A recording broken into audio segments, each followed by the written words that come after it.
In the darkness of ancient times, warriors trained for battle under cover of night. They honed their skills and sharpened their reflexes in the shadowy arenas of their day. But what if these training grounds were more than just a means to an end? What if they gave birth to something new, something extraordinary? Blackout is a sport believed to have originated as a way for ancient soldiers to train their combat skills under the cover of darkness. The game involves two teams attempting to score points by throwing a heavy ball into the opposing team's goal. The game has evolved over time, with different regions and cultures adapting the game to fit their own customs and traditions. But in its early years, Blackout was a brutal and violent sport, played only by the bravest and most skilled warriors. In the year 200 AD, Blackout was still in its early stages, with only a handful of regions playing the game. It was played using a heavy ball made of animal hide or woven reeds, and players used their bare hands to throw and catch the ball. The game was played in open fields or indoor arenas, with no formal rules or regulations. It was a free-for-all, with players using any means necessary to score points and win the game. By 205 AD, Blackout had spread to the desert regions of North Africa, where it was adapted to include elements of camel riding and desert navigation. Players began using lighter shields made from reeds or palm fronds, and balls were filled with sand for increased weight and accuracy. In China, by 210 AD, Blackout was played using a modified version of the traditional martial arts staff, which added an extra level of skill and strategy to the game. The staff was also believed to have spiritual significance, imbuing the game with a deeper level of meaning for the players. In the high mountain regions of the Himalayas, by 215 AD, Blackout was played using specialized equipment that allowed players to navigate the rugged terrain and extreme weather conditions. The game was seen as a way to test the physical and mental strength of the players, and was often played during important religious festivals and ceremonies.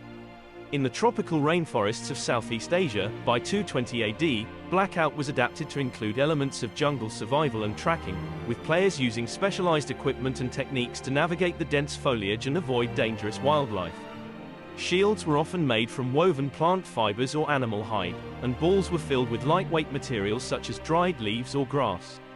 In the Middle East, by 225 AD, Blackout was played using traditional wooden weapons such as swords and javelins, adding an extra layer of danger and excitement to the game.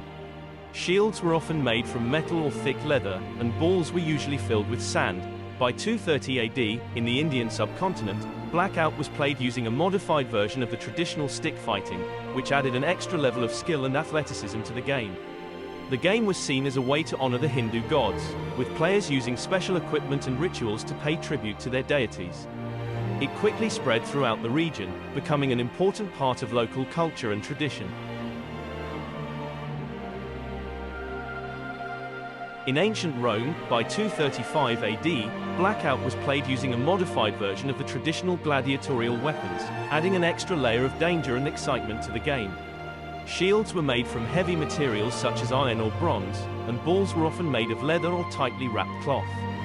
Around 240 AD, in Japan, Blackout was played using a modified version of the traditional weapons yari and tachi, which added an extra level of strategy and precision to the game.